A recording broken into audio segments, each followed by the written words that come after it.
E agora vamos ver que as matrizes também estão presentes no princípio da tomografia. A tomografia computadorizada é uma moderna técnica da medicina que permite visualizar o interior do corpo de uma pessoa por meio de uma série de imagens que possibilita aos médicos identificar diversos tipos de problemas, como, por exemplo, a existência de regiões cancerígenas. Na atividade a seguir, aproveitaremos o modo como são produzidas as imagens de uma tomografia para simular situações problema envolvendo matrizes. O funcionamento de um tomógrafo computadorizado consiste basicamente na emissão de feixes de raio-x que não atravessam todo o organismo da pessoa, mas fazem varreduras em um único plano. Desse modo, um feixe de raios ao varrer um plano ou uma fatia projeta ao final uma imagem que é unidimensional, isto é, uma tira com trechos claros e escuros, conforme aquilo que tenham encontrado pelo caminho, órgãos, ossos, etc. Então, a tomografia ela serve para poder diagnosticar um determinado problema que a pessoa tem através daquela parte, daquela região. Por isso, diz uma fatia do nosso corpo. O desenho seguinte representa o momento em que uma pessoa é exposta aos feixes de raio-x de um tomógrafo. Então, aqui está o exemplo de um tomógrafo, ok?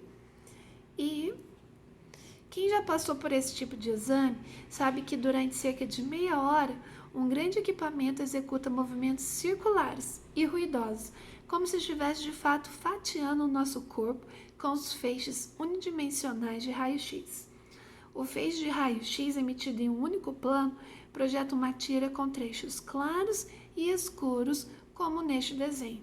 Então, quando ele está detectando aquela imagem que ele quer, ele vai produzir um feixe, tá? De uma imagem qualquer, detectando imagens escuras e claras simultaneamente, tá? À medida que o tomógrafo se movimenta, outros feixes de raio-x são emitidos e novas tiras são geradas. Então, ele vai movimentando, gerou o primeiro feixe, continuou movimentando o segundo, gerou o terceiro e assim sucessivamente. A reunião dessas tiras em uma única imagem forma uma chapa semelhante à que é mostrada no desenho a vocês, tá bom? Então, ele vai girando e ele vai registrando essas imagens através de feixes e ao juntar ele forma uma chapa. Esse é o resultado da tomografia. No estudo da matemática, olha o que vai acontecer. Podemos associar os numerais 1 ou 0 aos pontos escuros ou claros, respectivamente. Então, aquela imagem vai ficar clara e escura. Então, nós vamos representar o escuro por 1 e o claro por 0. Além disso, simplificando a constituição dessas micro-regiões, claras ou escuras, vamos supor que todas tenham formato de pequenos quadrados. Vocês viram na imagem que ali não forma quadradinhos, mas nós vamos representá-los através de quadrados, de maneira que uma região plana possa ser, de fato, uma região quadriculada, em que linhas e colunas sejam numeradas de 1 a n, onde n é um número qualquer de linhas e colunas, conforme as seguintes representações. Então, eu peguei aqui um exemplo, uma parte de um resultado, uma tomografia, correto? Nós planificamos ela, então, representamos através de quadradinhos, e olha aqui a leitura que nós temos dessa imagem, tá bom? Então, a imagem está dizendo o seguinte: esses números que aparecem aqui em azulzinho representam o número de quadradinhos que eu vou colorir, pintar na minha coluna. E esses números que estão em laranja representam o número de quadradinhos que eu vou colorir na minha linha, tá bom? Então, eu tenho aqui linha, primeiro linha e depois coluna, tá? Mas olhando aqui primeiro para esse valor igual a 0, isso implica o quê? Que nessa coluna eu não posso ter nenhum quadradinho pintado. Eu não vou pintar nenhum quadradinho dessa coluna. Já essa coluna indica que eu vou ter 3 quadradinhos pintados, sim, em cinzas, né? Escuro. 1, 2, 3. Eu vou colorir os 3. Nessa coluna está dizendo que apenas um quadradinho vai estar pintado, mas eu não sei aonde eu vou pintá-lo ainda, porque eu tenho que olhar para a linha.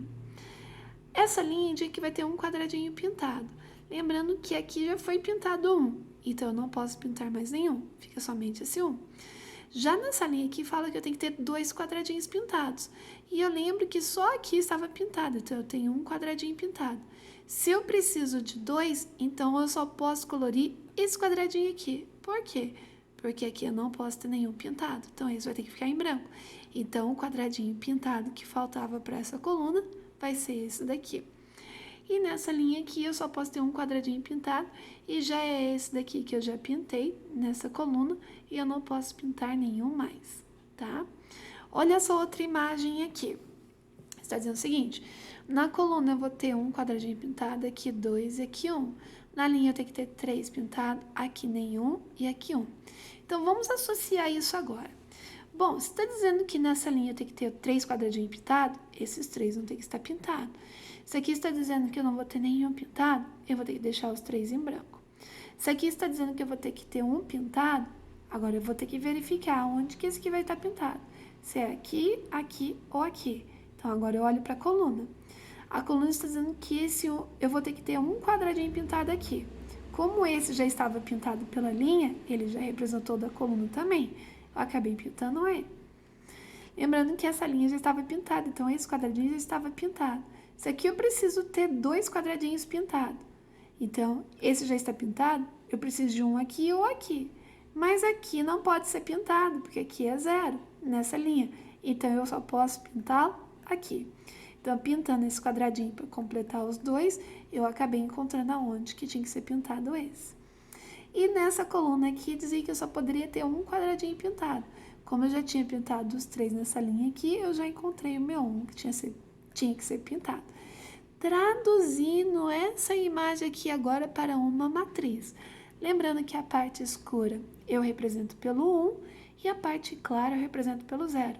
Então, eu tenho a matriz 1, 1, 1, na linha 1, 1, 1, aqui 0, 0, 0, 0, 0, 0, aqui 0, 1, 0, 0, 1, 0.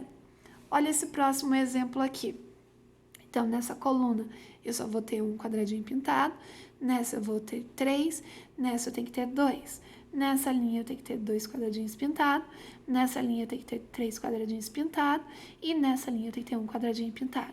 Por onde que eu começo? Começa por aquela que você vê onde tem o número 3 ou 0, para você ver tudo que você vai pintar ou que não poderá pintar.